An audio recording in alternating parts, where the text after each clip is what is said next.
It was an itsy bitsy teeny weeny yellow polka dot bikini that she wore for the first time. Thank you. I'm sure you've all heard that song before, and I apologize if it gets stuck in anyone's head for the rest of the day.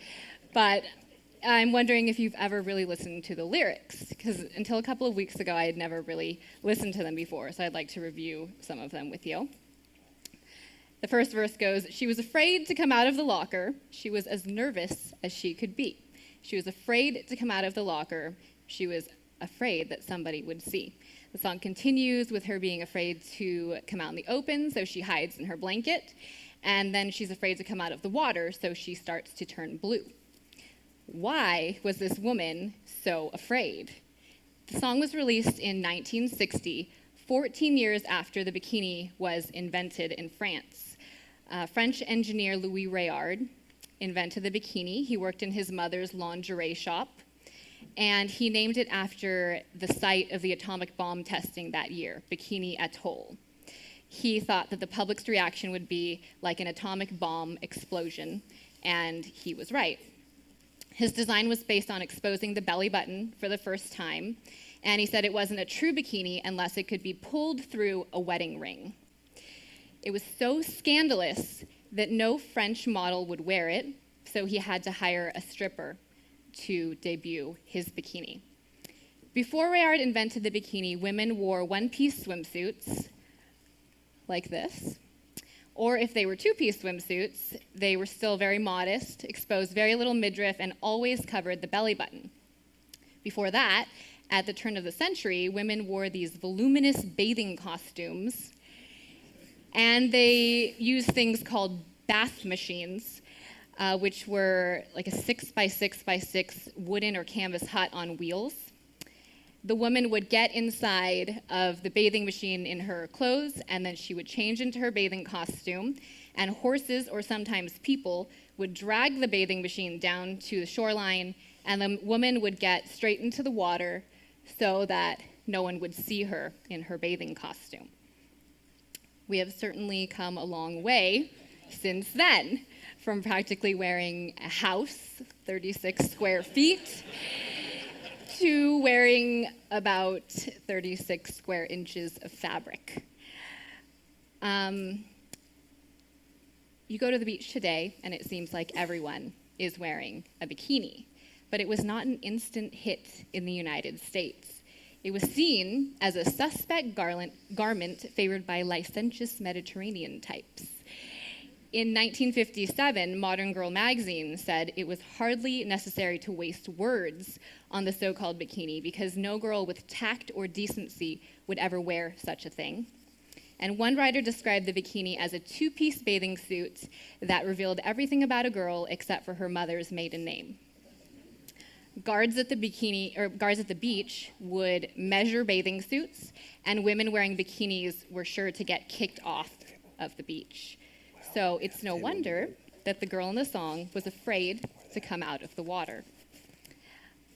With the 1960s, however, came the sexual revolution and the women's movement and the rising popularity of the bikini.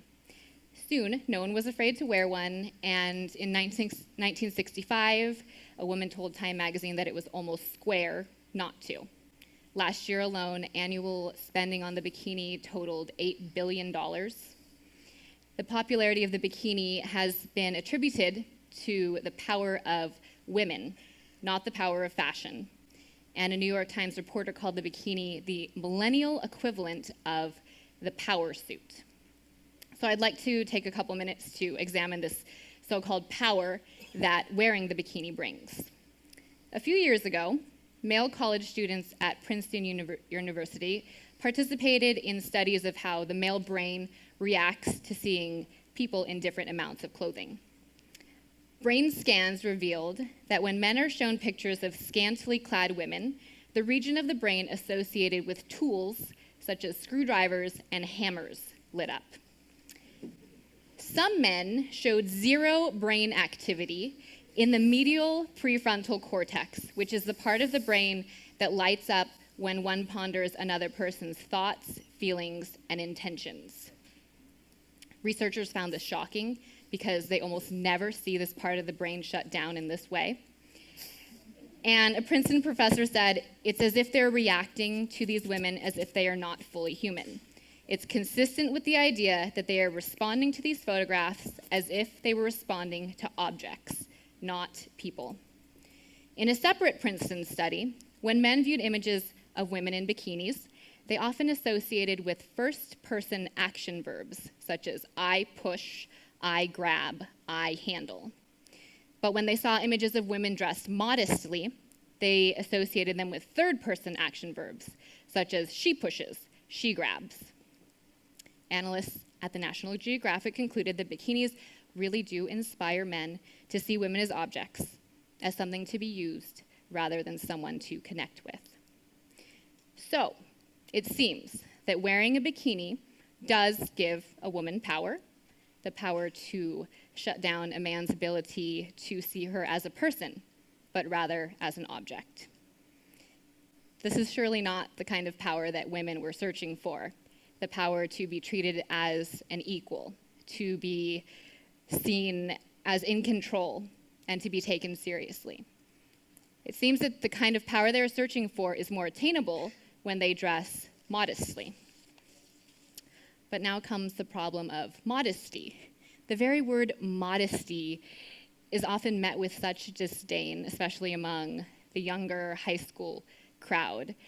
I remember speaking to a group of teenagers in New York, and when I mentioned modesty, this girl yelled from the back, "What am I supposed to dress like then? A grandma?" And I was scared.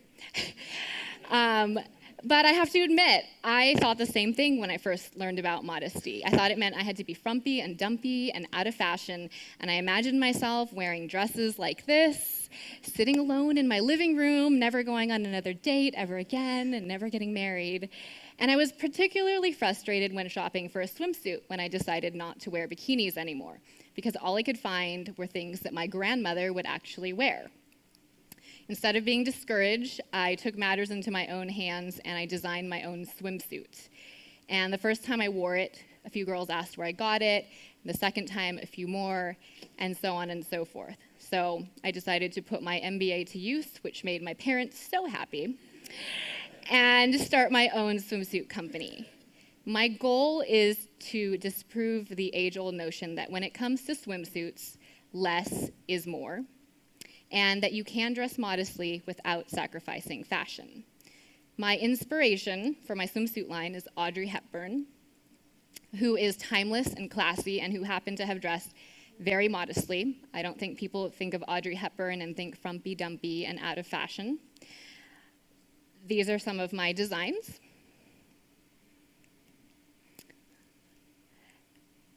And my tagline is, "Who says it has to be itsy bitsy?" Well, to answer the question, if you look at today's society, everyone says it has to be itsy bitsy. Fashion designers, the media, and let's face it, sometimes parents. Little girls would not be running around in sexy underwear and skimpy bikinis if it wasn't for their parents buying them for them. I believe that the woman was afraid to come out of the water because she had a natural sense of modesty about her that has been stripped away by today's culture.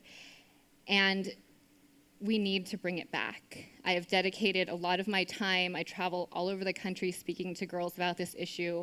I've just written a book called Decent Exposure about it. And we need to teach girls that modesty isn't about covering up our bodies because they're bad. Modesty isn't about hiding ourselves. It's about revealing our dignity. We were made beautiful in His image and likeness. So the question I'd like to leave you with is, how will you use your beauty? Thank you.